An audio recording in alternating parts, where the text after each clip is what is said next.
Voy a compartir mi pantalla y me confirman cuando la estén viendo. Ya podemos ver. Gracias.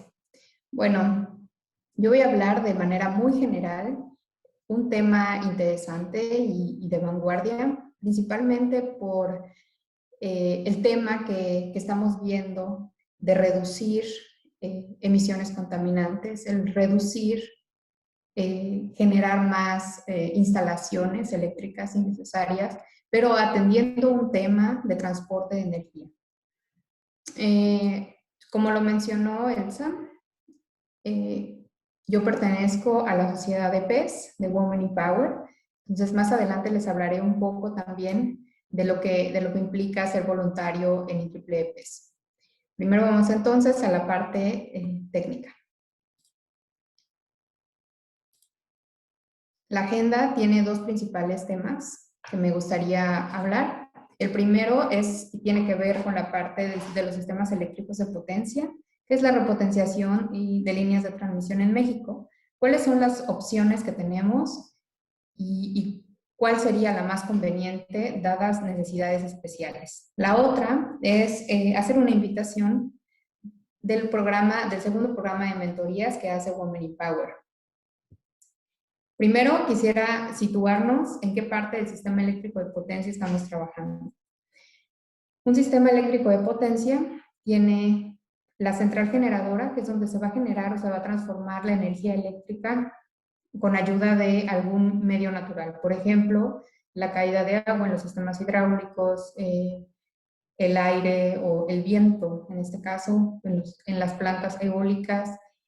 Ahí principalmente es donde se transforma una energía a otra.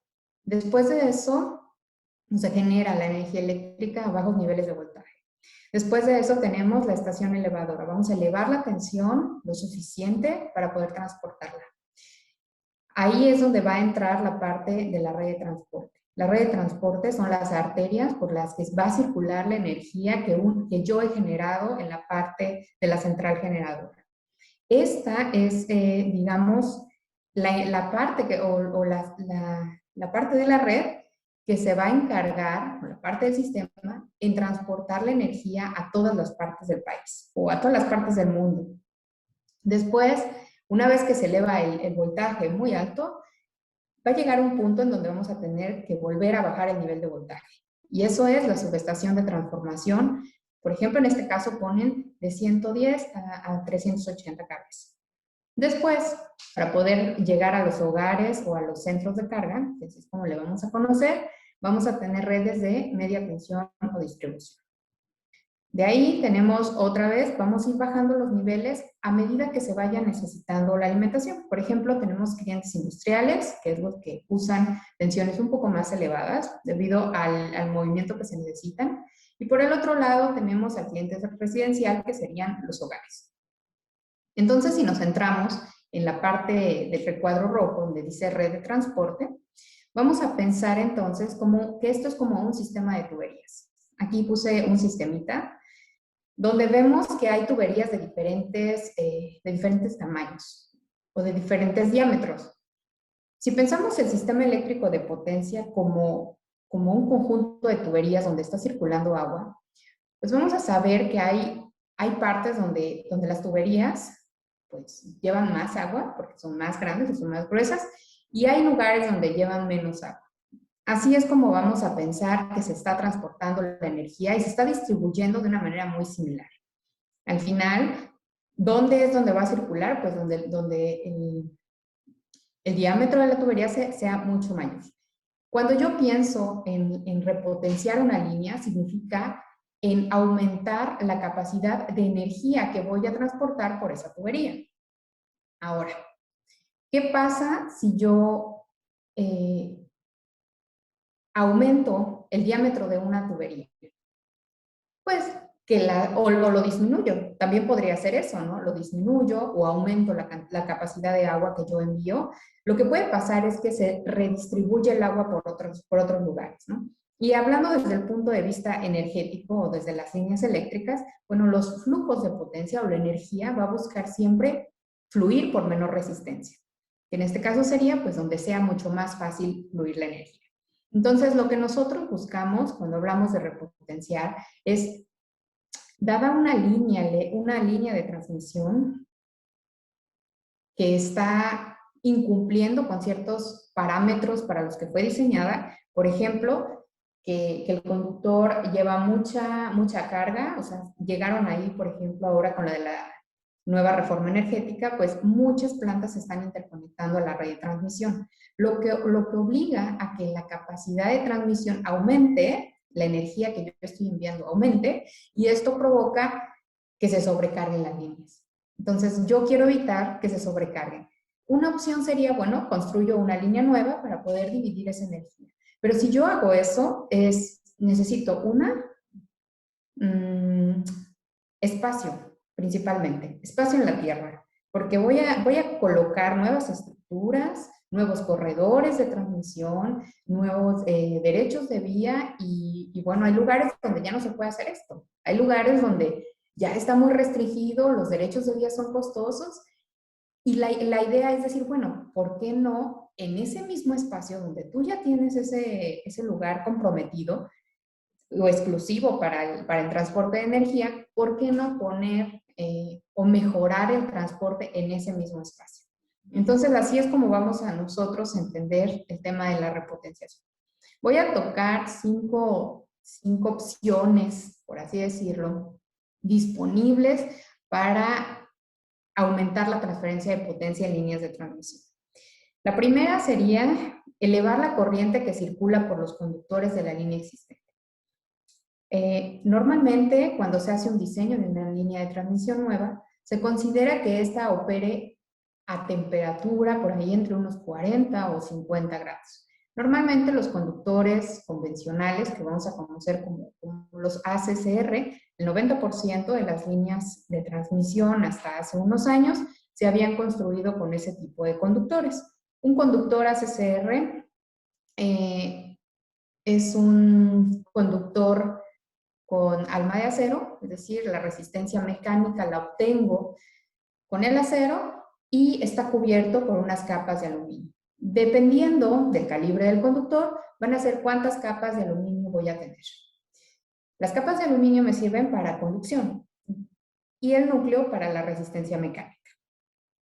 Entonces, lo que podría hacer sería elevar un poco la temperatura de los conductores porque sé que estos aguantan hasta unos 75, 80 o hasta 90 grados sin problemas fuertes o importantes. Esto implica muchas cosas. Bueno, conforme pasan los años, los materiales de los que están hechos los conductores envejecen y eso puede ocasionar que por ejemplo, en el caso del aluminio, pues que se tienda un poco el conductor, comprometiendo las distancias dieléctricas permisibles a tierra. Y si esas distancias se hacen muy cortas, bueno, puede haber por ahí una falla. Acuérdense que los conductores en las líneas de alta tensión están aislados principalmente por aire, ¿no? Ese es su aislamiento principal. Los colocó lo suficientemente separados entre ellos para que no se ionice el aire y no haya por ahí arcos. Entonces, bueno, esa es una opción. Aquí lo puse. Tengo un diseño inicial de 50 grados más o menos. El conductor convencional puede trabajar en 75 y 90, pero hay algunas características importantes. El riesgo en el caso de falla es alto, el aumento en las pérdidas de potencia, aumentan las pérdidas de potencia por efecto Joule. Acuérdense que entre más caliente trabaja un conductor, bueno, pues al final del día la resistencia que es algo intrínseco de los materiales o de las líneas, es un parámetro eléctrico intrínseco, hace que se caliente y esto provoca pérdidas.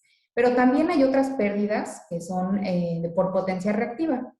Al final circula, hay una potencia, acuérdense que hay potencia real, que es la que hace que se muevan los motores, etcétera, pero hay otra potencia por ahí que es no necesariamente deseable, que es la potencia reactiva.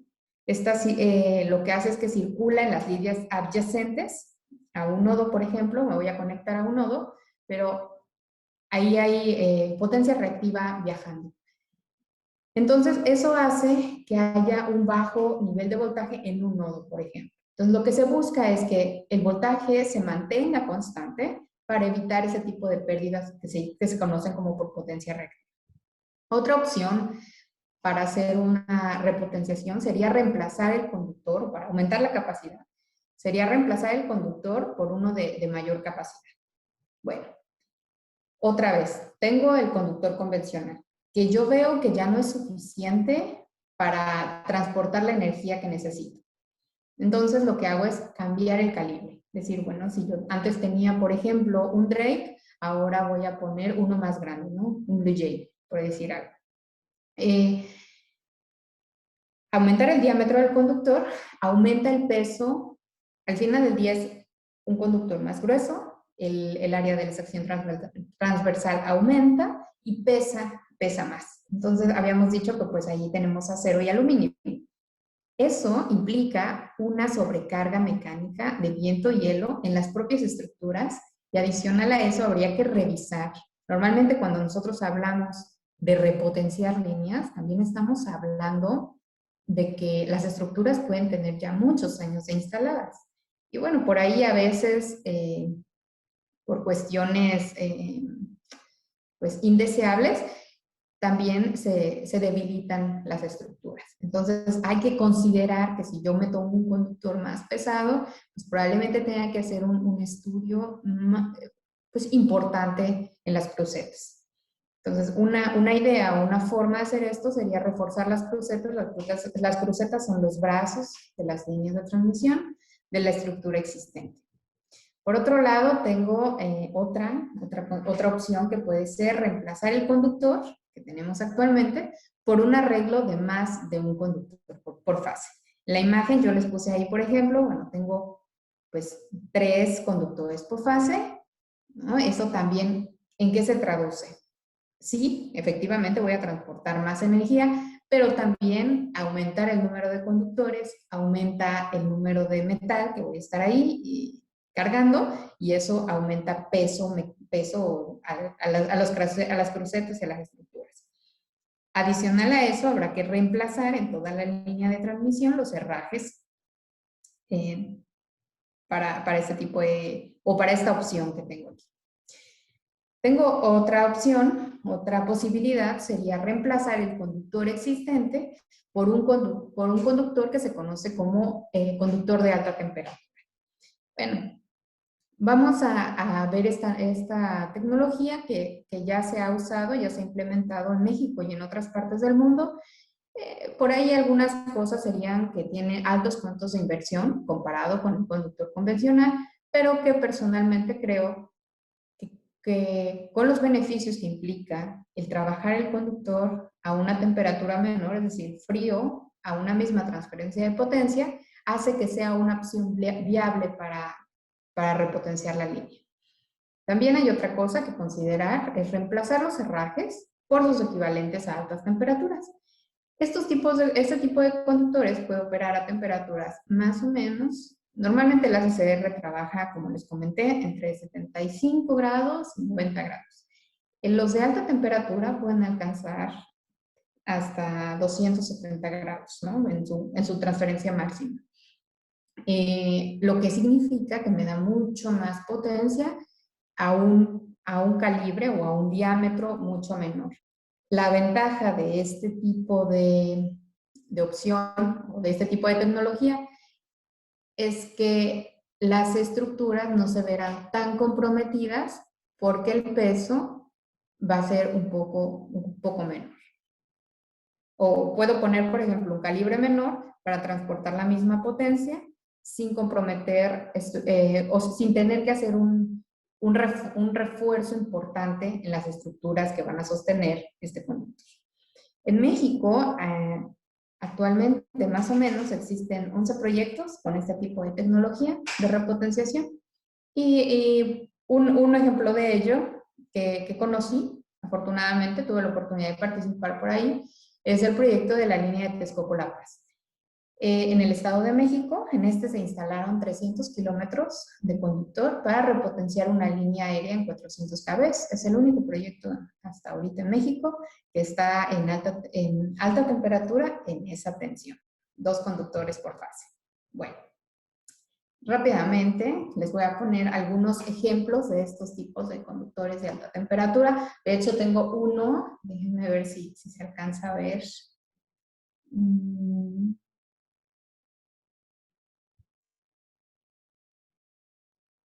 Ay, no sé. Okay. Creo que sí se alcanza a ver. ¿Alcanzan a ver aquí uno?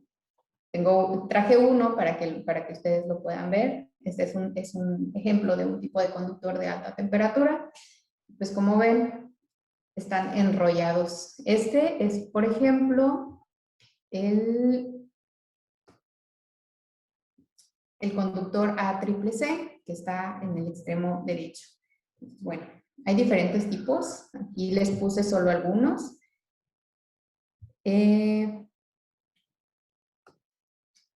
Está el AAAC, que no podría llamarse estrictamente un conductor de alta temperatura, porque en realidad lo que se hace es que se elimina el núcleo y se sustituye por aleaciones de aluminio del 6201, que hace que sea mucho más fuerte. Por el otro lado tenemos el ZCIR, que que tienen circonio con alma de acero, y esos conductores, bueno, pueden operar a 200 grados centígrados en funcionamiento continuo, y así existen diferentes tecnologías de este tipo de cosas. Y bueno, esta es otra posibilidad, es decir, otra opción para poder repotenciar. Después existe otra no muy conocida, pero también es una posibilidad, que es incorporar tecnología de electrónica de potencia, que involucra electrónica de potencia. Mejor conocida como dispositivos FACS. Aunque, bueno, los dispositivos FACS son los sistemas de transmisión flexibles en corriente alterna, que son dispositivos que nos ayudan principalmente a hacer compensación reactiva, pero tienen muchas otras aplicaciones dentro del sistema eléctrico de potencia. Me gustaría hablarles de una tecnología derivada de los dispositivos FACS, que son los módulos BIFACS. Estos van directamente enganchados en el conductor en el conductor existente, ¿sí? Y es una forma de repotenciar. ¿Qué es lo que yo hago aquí? Es, bueno, modificar de una forma directa la distancia eléctrica, es decir, modifico los parámetros propios e intrínsecos de la línea de forma directa. Entonces yo llego, por ejemplo, tengo aquí mi conductor, engancho este dispositivo que a su vez tiene electrónica de potencia, y lo que está haciendo es acortando eléctricamente la línea. Si yo acorto eléctricamente la línea, bueno, pues las pérdidas se reducen, la transferencia de potencia aumenta, y es una forma también de repotenciar. ¿Cuáles son las ventajas de este tipo de tecnología? Pues que son compensadores de potencia reactiva seria y se van conectando poco a poquito, y bueno, que tienen un promedio de vida de más o menos 20 años sin mantenimiento. Pesan entre 70 y 100 kilogramos, lo que significa que, por ejemplo, para los conductores ACCR, que tienen alma de acero, pues no representa en sí, es casi nada, ese peso es casi nada. Evidentemente, ya cuando se instalan muchos de estos dispositivos, bueno, podría empezar a haber por ahí alguna carga extra, pero no comparada con, por ejemplo, poner otros conductores u otro tipo de calibres mucho mayores, ¿de acuerdo? Entonces, bueno, se pueden instalar desde 115 hasta 500 kV, y no necesito desinergizar la línea para alimentar esto. No esto de desinergizar para conectar estos dispositivos, se alimentan de la propia línea, así en términos muy, muy básicos. Es un transformador que se conecta, y el conductor sería el primario del transformador. El secundario del transformador pues va a estar ahí dentro del dispositivo, y hace que genere por ahí una corriente en cuadratura que va a reducir o aumentar incluso, o sea, por ejemplo, si yo quiero que no circule tanta corriente por esa línea, bueno, pues cambia un poco. Y bueno, es otra opción de repotenciar este tipo de cosas. Entonces, no sé si hasta aquí tienen alguna pregunta respecto a esto que tiene que ver con la repotenciación, con los métodos que puedes hacerse, ¿no? No sé, no hay preguntas, si no hay preguntas. Bueno, Sí. Buenas tardes, ingeniera. Mi pregunta está relacionada con las metodologías que usted menciona. ¿Cuál cree que es la más recomendable? Ok. De todas estas opciones que yo mencioné, personalmente creo que la más recomendable y la que se ha probado que tiene mayor éxito es reemplazar el conductor existente por conductores de alta temperatura. ¿Por qué? Las otras opciones, por ejemplo, el mismo conductor, recalentarlo, tender otro conductor y formar haces de conductores, bueno, implica, digamos, inversiones importantes, pero también riesgos que puede haber por ahí. Por el otro lado, los dispositivos DIFAX, aún no hay proyectos en México porque implican un alto costo de inversión. Tienen muchísimas ventajas, pero implican un alto costo de inversión. De hecho, por eso los dispositivos FAX no han tenido el éxito esperado, a pesar de que es una tecnología madura, no ha tenido el éxito esperado. Así que, en mi opinión, ha habido muchos proyectos en México, alrededor de 5,000 kilómetros instalados a nivel mundial de este tipo de tecnología. Así que esa es mi opinión. ¿Eso responde a su pregunta? Gracias, ingeniera.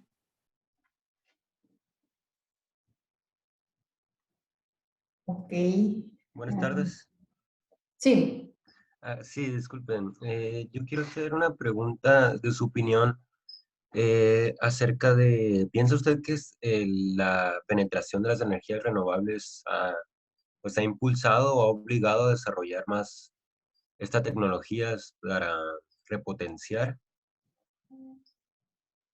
Bueno, definitivamente el aumento de energías renovables, en realidad es no tanto el que haya energías renovables, sino que el aumento de carga, ¿no? Al final del día, la población crece, la demanda aumenta y eso involucra pues, que tengamos que hacer mayor transporte de potencia por ciertos corredores de transmisión que ya de por sí están cargados, ¿sí? Entonces, de hecho, todavía hay lugares que no hay energía eléctrica en México, desafortunadamente, y es porque, bueno, todavía no se ha cubierto la necesidad al 100%.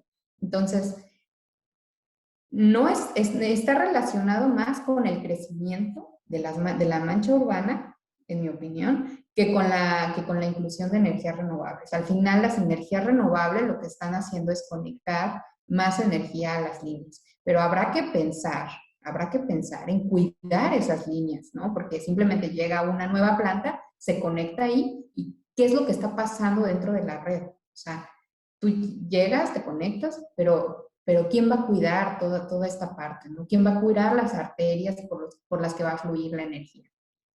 Entonces, sí, definitivamente es un reto importante buscar opciones técnicamente viables para atacar este tipo de cosas. Y bueno, la idea no es construir más y poner más y más estructuras, porque al rato va a haber más líneas que otra cosa, ¿no? Y también eso visualmente no es muy atractivo, así que hay que buscar opciones. ¿Eso responde a su pregunta? Sí, muchas gracias.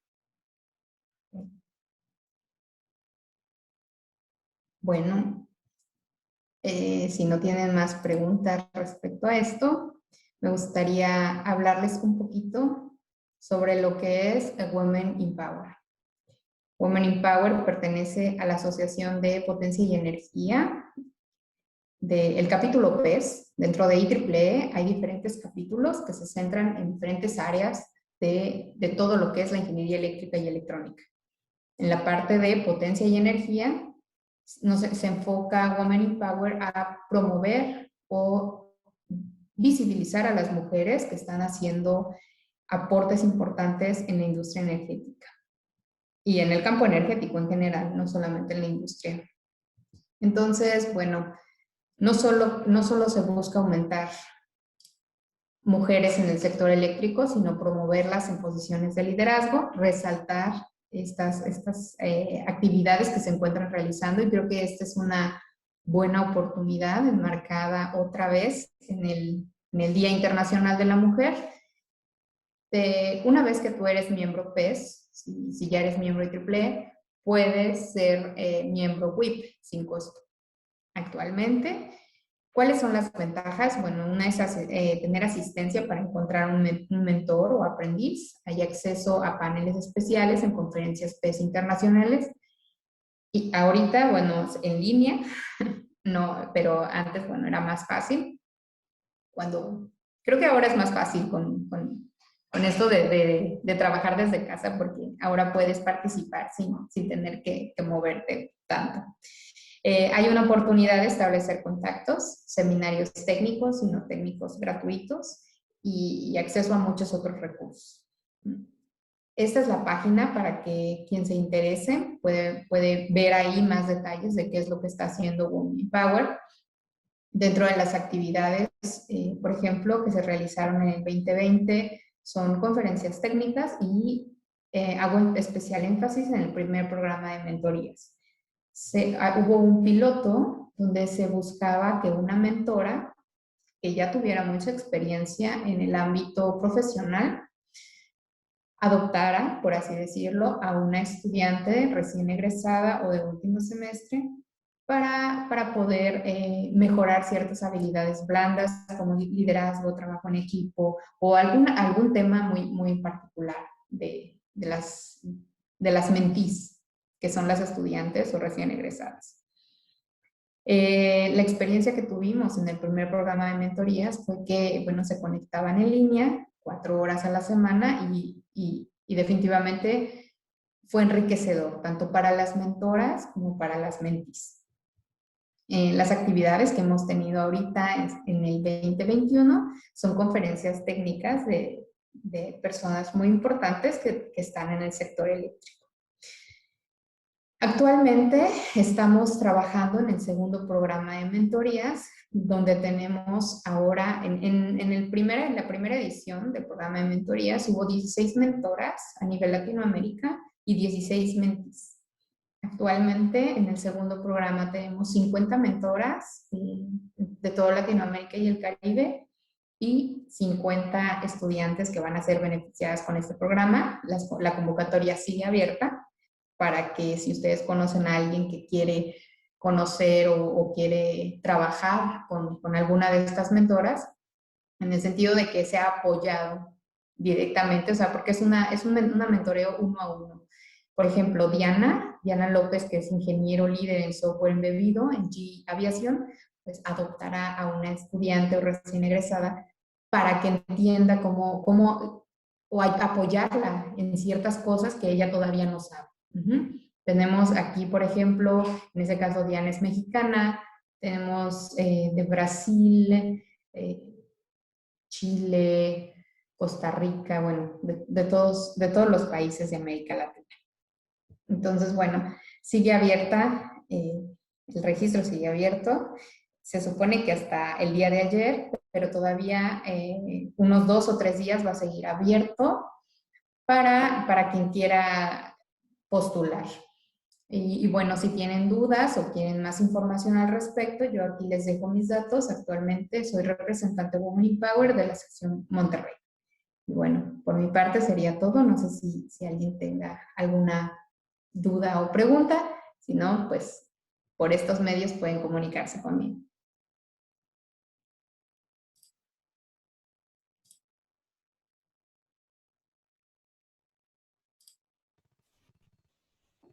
Sí, adelante con la sesión de preguntas y respuestas. No sé si los participantes tengan algún comentario o pregunta para la ingeniera.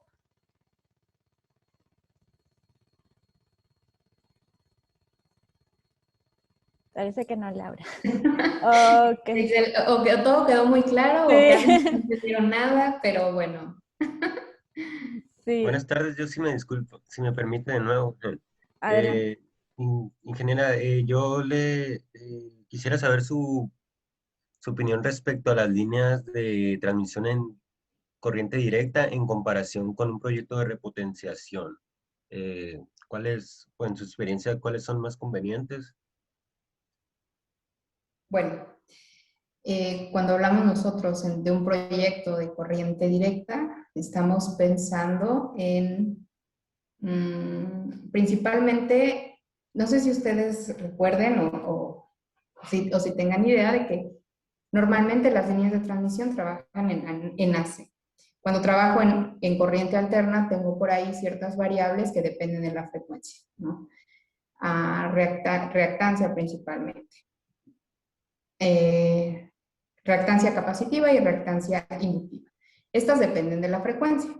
Así que cuando yo tengo dos sistemas eléctricos de potencia trabajando a diferentes frecuencias, que es por ejemplo lo que pasa en los enlaces con Estados Unidos y los enlaces que tenemos en el sur, por ahí con Guatemala, estos sistemas están oscilando. Entonces trabajan a diferente frecuencia. Los enlaces de corriente directa lo que hacen es eliminar la frecuencia, ¿sí? Transportar energía de un sistema a otro, y eso me permite no tener por ahí algunas oscilaciones, ¿no? Por ahí algunas oscilaciones de señal pequeña.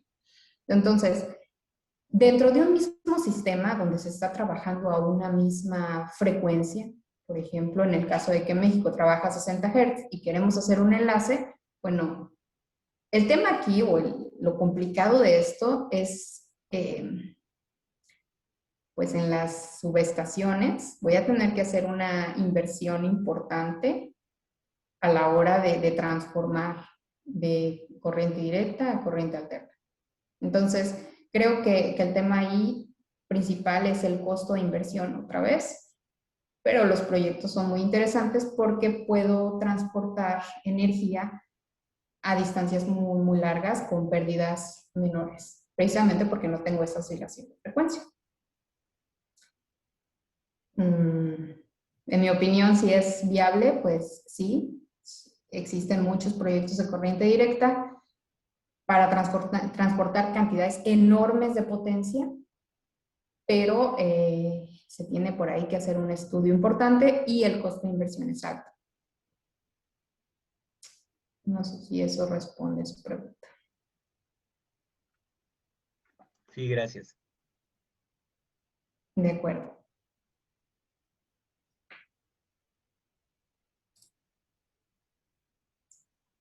¿Alguna otra? Creo que no, ¿verdad? No. No, Okay. bueno, pues muchísimas gracias, Laura. Excelente ponencia. Quedó grabada, entonces la vamos a subir en nuestro canal de YouTube. Les pasamos el link a todos los presentes posteriormente. Muchas Muchísimas gracias. gracias a todos. Hasta luego. Gracias. Buena tarde a todos. Hasta luego.